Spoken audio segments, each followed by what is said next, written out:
একটা সংসারের মধ্যে স্বামী স্ত্রীর মধ্যে ভালোই সংসার সচ্ছল ছিল গো, মিল মোহাব্বতের দাম্পত্য জিন্দেগি চলছিল। স্ত্রীটা ছিল বড় নেককার দিনদার। অনেক মা বোন আছে মাদ্রাসা থেকে যদি মাহফিলের জন্য যায়, মাদ্রাসার জন্য কালেকশনের জন্য যায়, স্বামীর অগোচরে চাউল দেয়া দেয়, টাকা দেয়া দেয়, কারণ মাদ্রাসাকে ভালোবাসে, মসজিদকে ভালোবাসে, ইসলামকে ভালোবাসে, ফকির মিসকিনকে ভালোবাসে। জোরে বলুন ঠিক কিনা? ওই স্ত্রীটা এমন দিনদার ছিলেন, নেককার ছিলেন, আল্লাহ ওয়ালি ছিলেন। যখনই বাসার মধ্যে স্বামী স্ত্রী ভালো বাজার সদাই করে খাইতে বসলে, এমনি বাহির থেকে একজন কয়, আমি বড় অসহায়, আমি বড় অভাবী, কয়েকদিন যাবৎ খানার সাথে দেখা নাই। এরে বাড়িওয়ালা, এরে বাড়িওয়ালা, যদি সম্ভব হয় 2 লোকমা খাবার দিয়ে আমাকে সাহায্য করো। এই হাক ডাক শুনতে দেরি হয়, কার দিনদার স্ত্রী তার বেলিটের খাবারটা নিয়ে বাহিরে আসতে দেরি হয় না। আর ভাইরা, কেন এই খাবার ফকিরকে দিতে গেল? স্বামী তার উপরে রাগ হইয়া কয়, এটা কি তোর বাপের টাকা? আছে না এই জাতীয় কিছু জল্লাদ মার্কা স্বামী। কোনো কিছু হলে, তরকারিতে একটু লবণ হলে হাত দিয়া মারা শুরু করে। সাবধান, সাবধান, স্ত্রীর গায়ে হাত উঠায় না। আমার নবী জীবনে কোনোদিন আম্মা জানদের গায়ে হাত উঠায় না। নবীও কয়, যারে নিয়ে তুমি সংসার করবা, 24 ঘন্টা যার সাথে তুমি চলবা, তাকে যদি প্রহার করো, তাকে যদি মারধর করো, কি করে তার সাথে রাত্রি যাপন করো? তোমার কি লজ্জা নাই? তোমার কি শরম? কথা কয় না।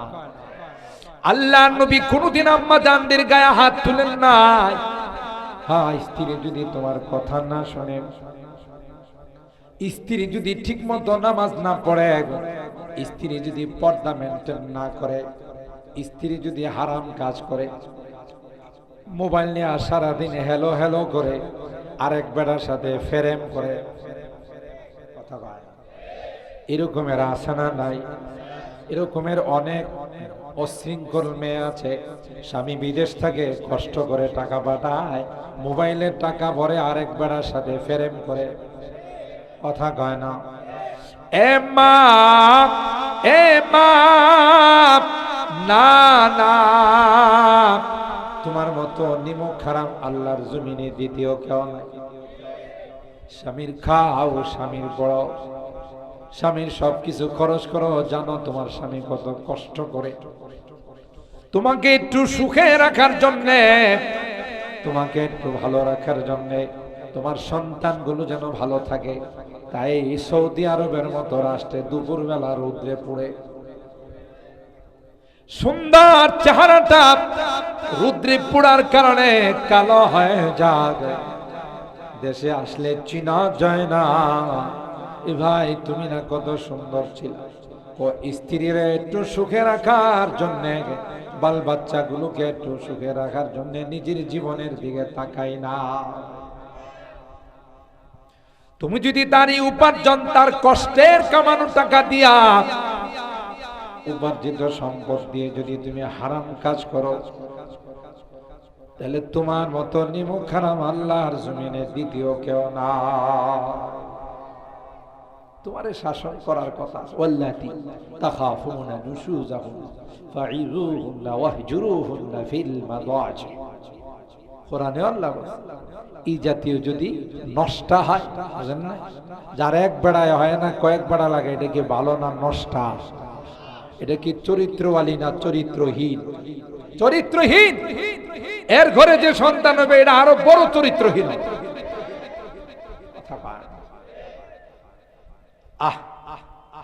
যারা জেনা করে, প্রেমের মধ্যে পড়ে, অবৈধ সম্পর্ক করে, হাদিসের মধ্যে কয় কিয়ামতের কঠিন ময়দানে তাদের লজ্জাস্থানে বিষাক্ত সাপগুলো কামড়াইব। আরো আসতে নাউজুবিল্লাহ কর। কোন কোন বর্ণনায় আসে না না, দুইজনের লজ্জাস্থান থেকে দুর্গন্ধযুক্ত পুঁজ পড়তে থাকবে। গোটা কিয়ামতের ময়দানের মানুষগুলো দেখবে, হায় এই বদনসিবের দল কারা, যাদের লজ্জাস্থান থেকে দুর্গন্ধযুক্ত পুঁজ পড়তেছে। বলা হবে এরা আর কেউ নাই, প্রেম প্রীতির যুগল, যারা প্রেম প্রীতি কইরা অবৈধ সম্পর্ক করছে। তুমি বুঝবা না, পয়গম্বর মেরাজের রজনীতে, আল্লাহর হাবিব মেরাজের রজনীতে গিয়ে দেখে একটা আগুনের চুলা। এই চুলার আগুনগুলো যখন উপরে আসে, কিছু ল্যাংটা মানুষ উপরে আসে। সমাজের মধ্যে কিছু ল্যাংটা শাহ আছে না, ল্যাংটা বাবা, কি বাবা, দেখবেন হের পিছনেও হাজার হাজার মানুষ দৌড়ায়। কিরে হের পিছনে দৌড়াস কা? কয় ইশারা না পাইলে কি অফিস আদালত খুল্লা পালাইছে, কথা কয় না। হ্যাঁ বলে ইশারা পাইছে। কি পাইছে? আমিও বলি কথা ঠিক বলছো, ইশারা পাইছে। কার ইশারা? কথা কয় না। ইবলিসের ইশারা, ইবলিসকে খুল্লা ফালা, কথা কয় না। আল্লাহর হাবিব দেখেন কুয়ার মধ্যে কিছু ল্যাংটা পুরুষ আর নারী, এরা আগুন যখন উপরের দিকে আসে, ল্যাংটা হয়ে উপরের দিকে আসে, নাউজুবিল্লাহ। আবার আগুন যখন নিচের দিকে যায়, তাদেরকে আবার নিচের দিকে নিয়ে যায়। হযরতে জিবরাইল কি বললেন, ভাই কে রে এই সম্প্রদায়? উলঙ্গ অবস্থায় আগুন একবার উপরে নেয়, নিচে নামায়। হযরতে জিবরাইল কয় এরা আর কেউ নয়, আপনার উম্মতের যারা প্রেমিক যুগল ছিল, একজনের সাথে আরেকজনের অবৈধ সম্পর্ক ছিল, আল্লাহ তাদেরকে উলঙ্গ বানায়া আগুনের চুলার মধ্যে ফেলাই। এ যুবক, মুরব্বীদেরকে নয়, যুবকদেরকে বিশেষ করে বলে যায়, তোমরা আমাদের কলিজার টুকরা যুবক, তোমাদেরকে দিয়ে আমরা অনেক কিছু আশা করি। এদেশের যুবকরা যেভাবে ইসলামের দিকে অগ্রসর হচ্ছে, আমার তো মনে হয় ওই দিন বেশি দূরে নয়, যেদিন বাংলাদেশের সংসদে কালিমা খচিত পতাকা উড়বে। আরো জোরে বলেন ঠিক কিনা?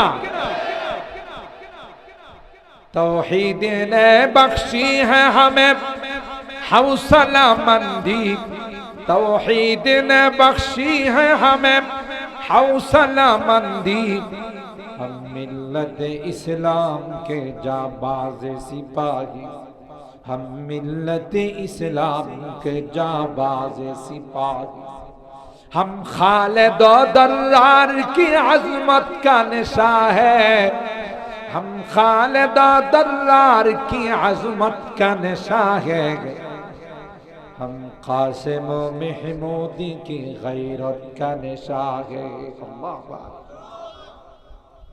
उलाइका बाई फजीनी बिमिथलिही कद जमाअतना या चरीर अलमचा। এরাই তো আমাদের পূর্বপুরুষ, যারা দুশমনদেরকে পরোয়া করে নাই। কথা বলেন আল্লাহ, মনে আছে তো কথা, না ভুলে গেছে? ভুলে গেলে পরিণতি বড় খারাপ। কুষ্ঠরোগীর কাছে গেছে, হে ভুলে গেছে। তা বলছি যে আমার টাক পড়া রোগটা ভালো হয়ে গেল। সবাইকে সব দেওয়ার পর ওই মানুষটা, আমি সংক্ষেপ করতেছি কারণ সময় শর্ট, বলছি আগে যে তাফসীর মাহফিল বেশি লম্বা করা লাগে। তিনি পরীক্ষা করার জন্য আল্লাহ ফেরেশতাকে পাঠাইলেন, যে বেটারে উঠ দিছিল এর কই ভাই আমি বড় গরিব, ধন দেন কে? ওই যে ঘটনা বলছিলাম মনে আছে না মাঝখানে, গরিব মিসকিনকে বেটি যখন খানা দিয়া ফেলাইছে, তার স্বামী তারে মারা শুরু করে দিয়েছে। এই আমার উপার্জিত সম্পদ, আমার উপার্জিত খানা তুই ফকির দিছস, আমারে জিজ্ঞাসা। স্ত্রী রে মারতে মারতে পরে যায় ফকির বেড়ারও দিছে ধাক্কা, তুই আর বাড়ি পাইছস না।